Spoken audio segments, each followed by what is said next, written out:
기도하다가 떠오른 생각이 내 생각인지 하나님께서 나에게 주신 하나님의 뜻인지 잘 모르겠다 하실 때 있죠. 하나님의 음성을 듣는 게 하나님의 뜻을 아는 길이라고 하던데 하나님의 음성은 귀로 들리는 걸까요? 기도를 했는데 응답은 어떻게 받아야 하는지 그걸 어떻게 알아차리는 것인지 혹시 궁금하신가요? 오늘은 기도하면서 떠오르는 생각이 하나님의 뜻인지 내 생각인지 분별하는 방법과 주님의 뜻을 확신하는 방법에 대해서 나누고자 합니다. 오늘 이 영상 끝까지 보시면 어떻게 해야 하나님 뜻을 내가 확신할 수 있고 그 단계에 이를 수 있는지, 하나님의 뜻을 확신하면서 내 신앙생활을 지켜가고 점점 더 성장할 수 있는지 발견하실 수 있게 될 겁니다. 하나님의 뜻인지 내 뜻인지 분별하는 가장 안정적이고 정확한 방법은 이미 주어진 말씀 속에서 확인하는 방법이에요. 아, 이거 너무 뻔한 답 아니야? 라고 생각하실 수 있는데요. 여러분, 성경이 1189장이고요. 6000년 전 이야기부터 가장 최근에 쓰여진 성경 같은 경우는 2000년이 된 거잖아요. 그러니까 고전이라고 할 수 있어요. 인류의 지혜가 담기기도 해서 신앙이 없는 인문학자들도 성경을 통해 답을 찾는 경우가 많거든요. 그런데 하물며 신앙인이라면 하나님이 이 미디어, 성경을 단순히 성경책이라고 보시지 마시고요. 하나님이 하늘나라의 뉴스를 말씀해 주신 거라고 생각해 보시겠어요? 하나님의 생각이 가장 잘 드러난 이야기는 성경입니다. 성경에 다양한 인물들이 나오잖아요. 성경의 기록이 어떤지, 어떻게 평가하고 있는지 이 이야기를 통해서 우리는 충분한 힌트를 얻을 수 있어요. 성경을 통해 하나님의 음성을 듣고 하나님의 뜻을 분별하는 방법은 사실 크리스천이 해야 할 가장 기초적인 훈련 방법입니다. 이 방법을 통해서 하나님의 음성을 듣는 법을 아직 깨닫지 못하셨거나 한 번도 그런 경험이 없으시다면 이렇게 하나님의 음성을 찾는 법, 하나님의 뜻을 이렇게 발견하고 확정하는 방법을 꼭 한 번은 체험해 보셔야 돼요. 한 번만 체험하면 그 다음은 이어질 수 있거든요. 제가 제 영상에서 하나님이 아버지고 나는 자녀라는 말을 여러 번 하는데요. 여러분 한번 생각해 볼게요. 내가 지금 갓 태어난 아이예요. 엄마를 처음 만났어요. 그 아기와 엄마는 소중한 관계인 건 맞지만 서로의 뜻을 잘 알아챌 수가 없습니다. 아이는 자신의 표현을 울음을 통해 할 수 있고 어른은 우유를 한번 넣어봤더니 우유를 안 먹어. 그러면 아, 응아를 했나 보다. 이런 식으로 뜻을 맞춰가잖아요. 이런 것을 생각해 보시면 돼요. 3살 된 아이와 엄마의 소통, 7살 된 아이와 엄마와의 소통, 10살. 사춘기를 지나 성인이 됐을 때 엄마와의 소통은 완전히 다릅니다. 부모의 뜻을 자녀도 더 잘 알게 되고요. 부모도 자녀의 뜻이 어떤지 알게 돼요. 자녀가 부모의 뜻을 이해하듯이 우리가 하나님의 뜻을 이해할 수 있다는 측면에서 이 예시가 조금은 이해가 될 거예요. 하나님의 뜻을 점점점 알아가는 점진적 단계에 있어서는 우리도 성장을 하게 된다는 거예요.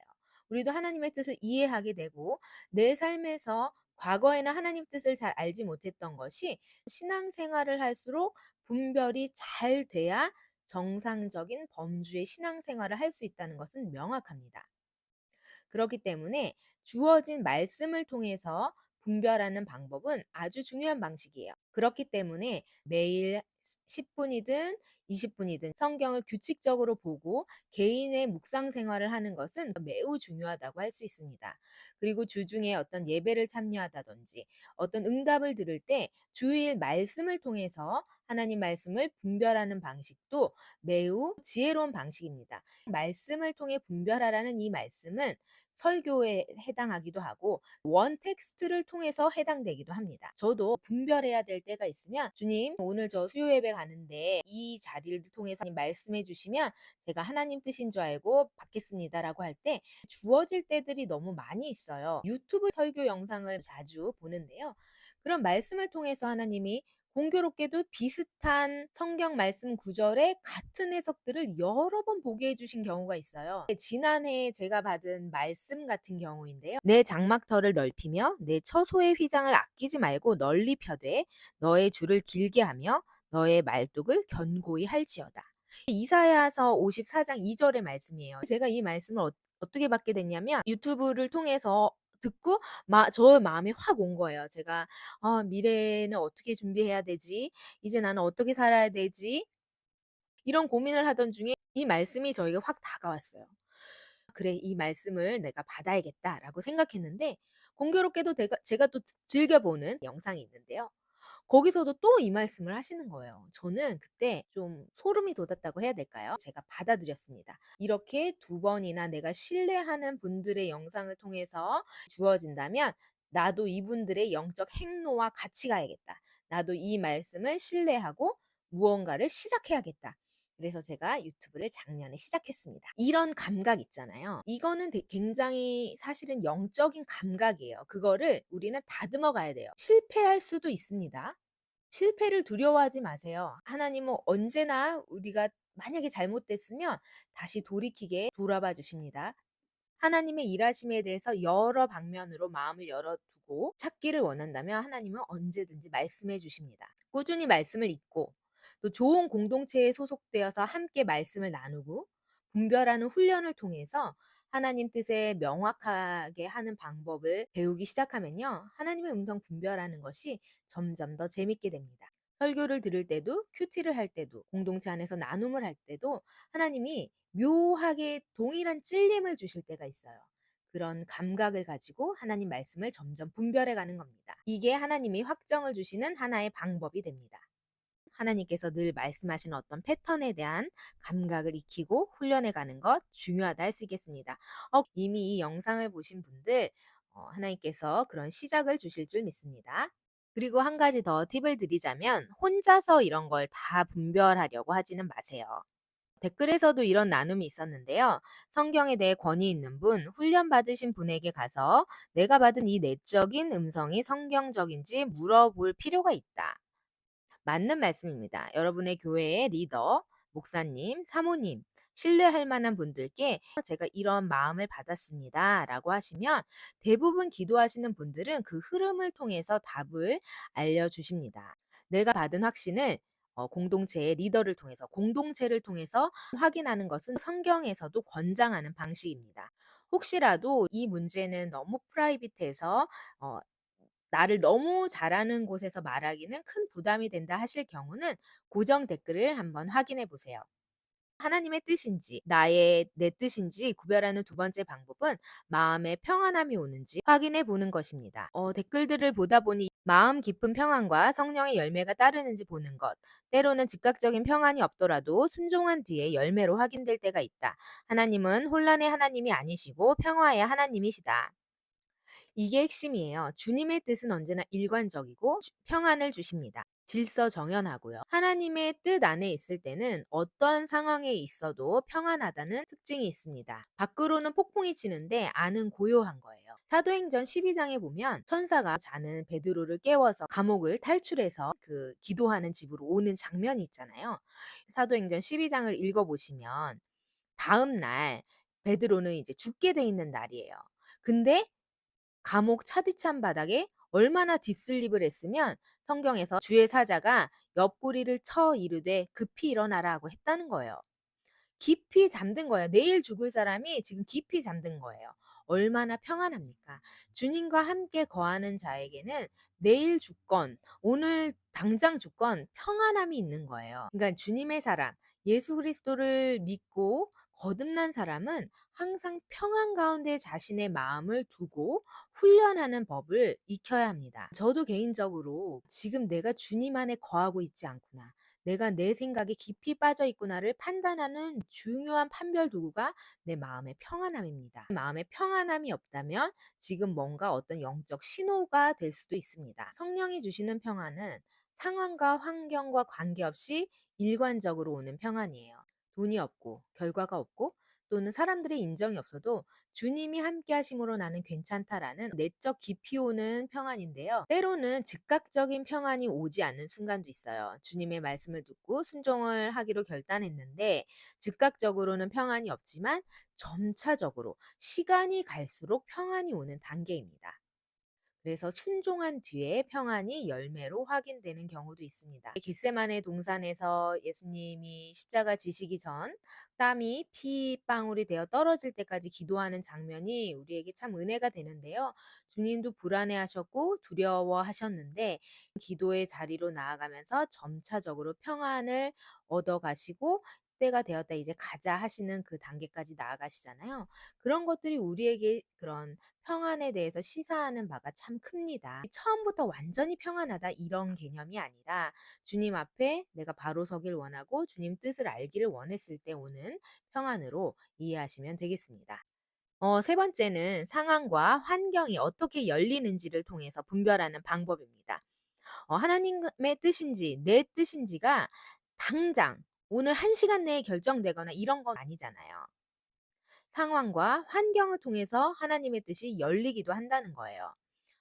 하나님이 환경과 상황을 통해 어떻게 말씀하신지를 보면 내 뜻이었는지 하나님의 뜻이었는지 분별되는 경우가 너무나 많아요. 내 뜻인 경우는 시간이 흐르면서 솔직히 사그라들거든요. 그런데 하나님의 뜻일 경우에는 시간이 지날수록 환경과 상황을 통해 분명해지는 경우가 있습니다. 제가 2년 전에 신학대학원에 입학해서 올해 이제 3학년이 되는데요. 처음에 2023년 12월에 제가 신대원에 가야겠다 생각이 그냥 한번 들었어요. 왜 그런 생각을 했는지도 저도 모르겠는데요. 2024년 2월에 어떻게 되는지 좀 알아나 볼까? 지금이라도 될까? 자리가 있다는 거예요. 그래서 여러 사람들의 조언을 구했습니다. 확신이 없으니까 저도 주변의 환경을 통한 답을 찾기를 원했던 거예요. 가장 가까운 남편이 좀 반대하거나 했으면 저는 바로 꺾였을 거예요. 근데 남편이 "너는 참 잘할 거야." 이렇게 지지를 해 줬습니다. 이상하네. 두 번째, 그럼 엄마한테 물어봐야겠다. 엄마가 또 너무 좋아하시는 거예요. 잘 생각했다고. 이상하네. 그다음에는 이제 친구 2명한테 물어보기로 했습니다. 그 친구라면 비웃을 거라고 생각했어요. 평소에 저를 잘 아니까 "네가 무슨 뭐." 그러면서 낄낄댈 줄 알았는데 굉장히 진지하게 "너라면 잘할 수 있을 거야."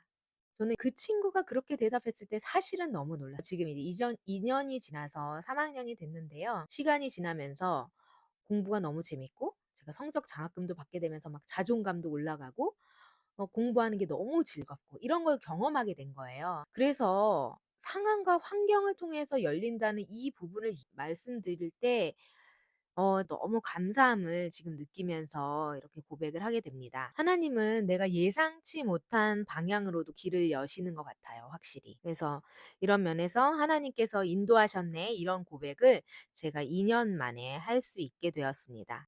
중요한 건 어떤 문은 내가 가고 싶어도 닫히기도 하고 어떤 문은 내가 가기 싫은 길을 억지로 밀어넣기도 하는 그런 순간도 있습니다. 우리 인생에는요. 그런데 그게 끝이 아니고 그 길을 가다 보면 가다가 알게 되고 가다가 하나님 뜻이 무엇인가를 깨닫게 되는 것이 우리 인생이라고 생각이 돼요. 내 뜻과 하나님이 또 다를 수도 있고 어쩔 때는 내 뜻대로 밀어붙였는데 이게 이 길이 아니구나라고 할 때도 있고 때로는 시간이 그것을 알려줄 때도 있습니다. 그래서 시간이 알려줄 때 '아 아니었구나.' 그냥 하면 내비게이션 다시 바뀌듯이 하나님은 충분히 그 길을 기다려 주시고 인도해 주시기 때문에 당장에 하나님의 뜻을 내가 따르지 않았거나 분별하지 못했다고 해서 두려워할 필요나 그거에 얽매일 필요까지는 없다고 생각합니다. 하나님의 뜻을 잘 분별하는 건 너무 좋지만 때로는 실수할 수도 있고 다시 돌이키는 경험도 필요할 수 있다. 이 정도의 여유로움과 너그러움이 우리에게 있었으면 하는 바람입니다. 마지막으로 네 번째는 꿈을 통해 하나님이 말씀하시기도 하고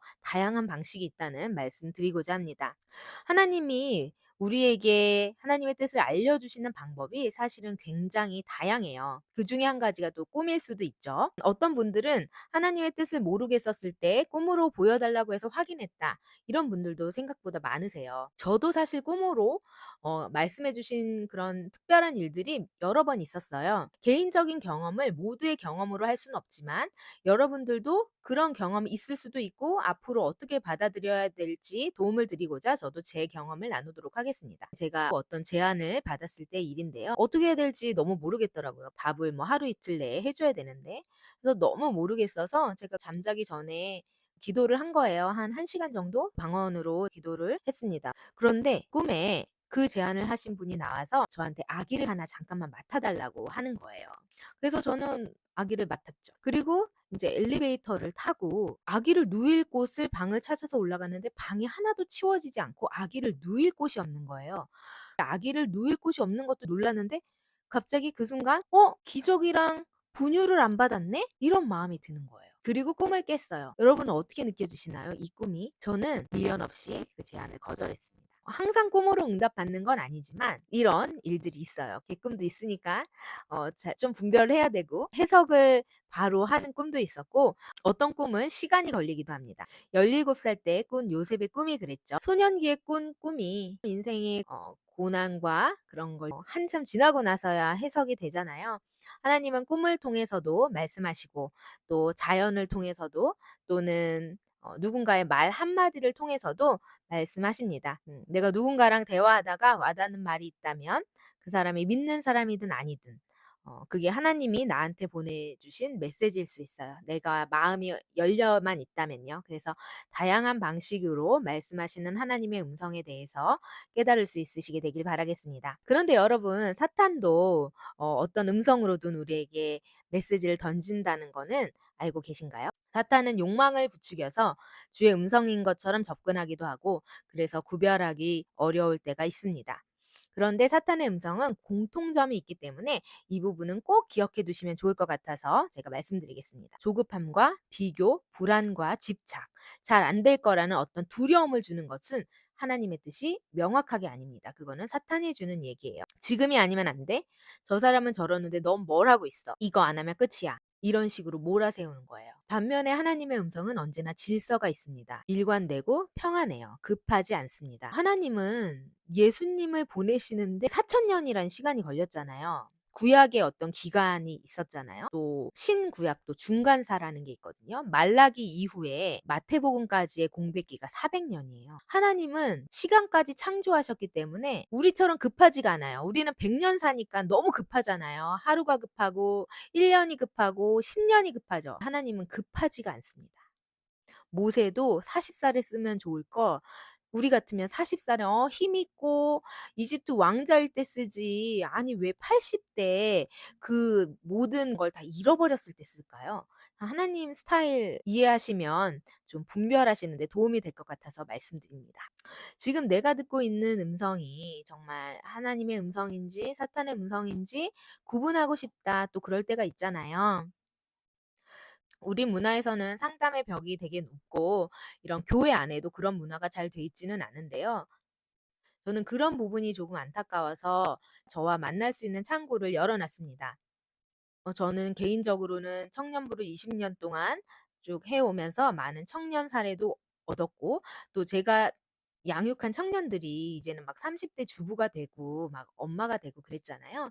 그래서 청년 시절의 문제부터 커리어, 결혼, 연애 관계, 출산 육아 이런 부분까지 자연스럽게 다 다룰 수 있게 되었어요. 그리고 코치 자격을 따면서 실습 시간이 필요하다 보니 여러 인생들의 이야기를 듣게 되었죠. 그래서 이렇게 하나님의 뜻과 내 뜻을 구분하기 어려울 때 네 가지 방법을 통해 분별할 수 있고 그런 스킬을 키우는 게 가장 좋고요. 또 공동체를 통해 확인하실 수 있으면 또 베스트고 그럼에도 불구하고 좀 포인트 찝듯이 전문가의 핀셋 포인트가 필요할 때 저를 만나시면 개인의 신앙생활과 삶의 선택에 큰 유익이 있을 것 같아서 말씀드립니다. 고정 댓글을 통해 확인해 주시면 되겠습니다. 마지막으로 이 말씀을 드리고 마무리하겠습니다. 예레미야 29장 11절 말씀인데요. 너희를 향한 내 생각은 내가 아나니 평안이요 재앙이 아니니라. 너희에게 미래와 희망을 주려는 것이니라. 하나님은 우리의 인생의 결과를 미리 예측해 놓으셨어요. 이거는 네가 뭐 어디 학교를 갈 거다, 누구랑 결혼할 거다 이게 아니고요. 예수 그리스도를 통해 완벽한 자유와 평강 그리고 하나님의 약속한 그 나라예요. 우리가 이 땅에서 어떤 삶을 살든지 주님은 포도나무요 너희는 뭐라고 하셨죠? 가지니라 했잖아요. 떨어지지만 않으면 열매는 자연적으로 맺히는 거예요. 열매를 맺으려 애쓸 필요 없이 주님께 붙어 있으려고 애써야 된다는 것입니다. 우리의 미래는 완전히 완벽해요. 그래서 하나님의 뜻을 아는 거 너무 중요한데 하나님의 뜻을 알기 위해 괴로워할 필요는 없다는 거죠. 그냥 엄마를 좋아하고 아빠를 사랑하고 그 가정에 있는 걸 즐거워하면 그 가정의 것들을 누리는 거잖아요. 그리고 부모님의 상속분을 상속받는 거잖아요. 그냥 우리 인간 세상에서도요. 하나님 나라도 그런 것 같아요. 저도 하나님의 뜻을 알고 싶어서 여러 책도 받고 전전긍긍한 적도 많았어요. 왜냐하면 하나님의 뜻을 몰라서 내가 실패할까 봐. 하나님의 뜻을 몰라서 내가 손해 볼까 봐. 하나님의 뜻을 몰라서 내가 잘못될까 봐. 그런데 여러분, 우리가 잘못될까 봐 더 염려하는 게 맞아요? 하나님이 우리가 잘못될까 봐 염려하는 게 맞아요? 우리가 하나님의 뜻을 막 안달복달하고 그런 거보다 하나님이 더 준비해 놓으셨다. 이런 확신이 신앙생활을 하게 될수록 점점 커지는 것 같아요. 그리고 내가 죽었고 그리스도가 내 안에 사신다 그랬으니까 나는 내 인생에 대한 걱정권을 버려도 됩니다. 하나님의 뜻과 내 뜻을 분별하려는 마음 너무 귀하지만요. 이제 내 뜻이란 게 없어졌어요. 오늘 알려드린 네 가지 기준을 잘 기억하시고 어떤 결정 앞에서도 담대하게 움직이시길 바랍니다. 이 영상을 끝까지 보신 분이라면 저는 하나님이 너무 귀하게 보실 것 같아요. 그리고 제가 또 한 가지 드리고 싶은 얘기는 이 영상을 끝까지 보실 분이 뭐 몇 분이나 계실지 모르겠는데요. 보셨다면 댓글 하나씩만 좀 남겨주시겠어요? 왜냐하면 정말 고마워서 정말 정말 기도해 드리고 싶어요. 누가 구독할까 사실 너무 궁금하기도 하고요. 라이브를 통해서 좀 기도 제목이나 큐티 모임을 할까? 저는 어떤 분인지 너무 보고 싶기도 하고 그래서 감사하다는 인사를 꼭 전해드리고 싶고 정말 끝까지 보신 분이라면 축복합니다. 그렇게 남겨주시면 제가 너무 힘을 얻고 아니면 기도 제목을 남겨주셔도 좋을 것 같아요. 그러면 제가 정말 정말 꼭 기도해드리고 싶습니다. 끝까지 영상 시청해주셔서 감사합니다. 오늘도 평안한 하루 되세요.